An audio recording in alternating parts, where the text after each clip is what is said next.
UK's concern for Johnson overrides politics. Julia Hobsbawm is a social philosopher and author specializing in addressing connected behavior in the digital age. She has been consulted by the World Health Organization, the OECD and the European Union on her ideas on social health, and is Honorary Visiting Professor in Workplace Social Health at Cass Business School, City, University of London. Her latest book, The Simplicity Principle: 6 Steps Towards Clarity in a Complex Age, will be published this month. The opinions in this commentary are her own. View more opinion at CNN. Something extraordinary is happening in the middle of this extraordinary crisis. While the physical health of the world is in peril, a new kind of health is emerging, in which the emotional connections between people start to strengthen along new, fresh lines. I call this hfealth. This can be seen most clearly in the world of politics, where old borders and enmities are dissolving. For evidence of this, look no further than my home country, Britain, and the response to the hospitalization due to complications from coronavirus of Prime Minister Boris Johnson. I have known Boris for 30 years, from when he was editor of The Spectator, the famous conservative magazine. I was briefly in charge of high-value donor fundraising for the Labour Party, and am the daughter of a man so left-wing that Bernie Sanders flew over to the UK to give the Eric Hobsbawm lecture at the famous Hay Festival. Boris doesn't do boundaries. If he likes you, he likes you. If you are not of his political persuasion, no matter.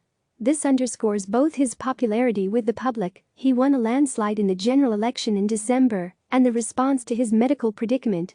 When Boris, we refer to our leader by his first name, unlike Americans, who seem to refer to theirs by his surname, was taken into St. Thomas's Hospital opposite the Houses of Parliament last Sunday evening, and then moved on Monday night into intensive care, you could almost hear the collective gasp of grief and concern. In the Daily Telegraph, House Bible of Boris Johnson's Conservative Party, and where he was a popular columnist for many years, you would expect the kind of sentiment expressed by Alison Pearson, who wrote, "The health of Boris Johnson is the health of the body politic, and by extension, the health of the nation itself." All 66 million of us are metaphorically pacing the hospital corridor, desperate for news. But another centrist commentator, Matthew Dancona of Tortoise Media, wrote that, "On a professional level, Boris and I fell out many years ago. Sharp words have been exchanged. And yet none of that seemed to matter now. By the time he went into hospital, Boris Johnson's government was criticized for instigating lockdown late and for being behind the curve in testing. Before his hospitalization, the UK was nowhere near flattening the curve, and as I write, deaths are nudging 1,000 per day. But his illness has overridden politics.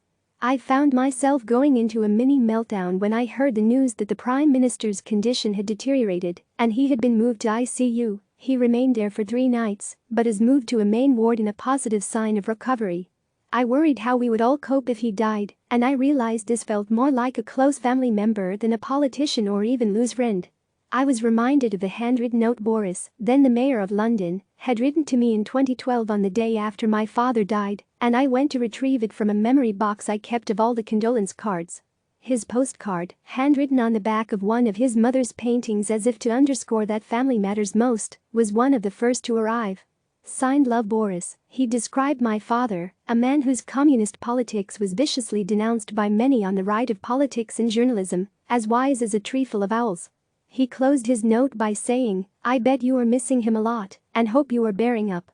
Boris is famously close to his own family, despite them all having very different politics.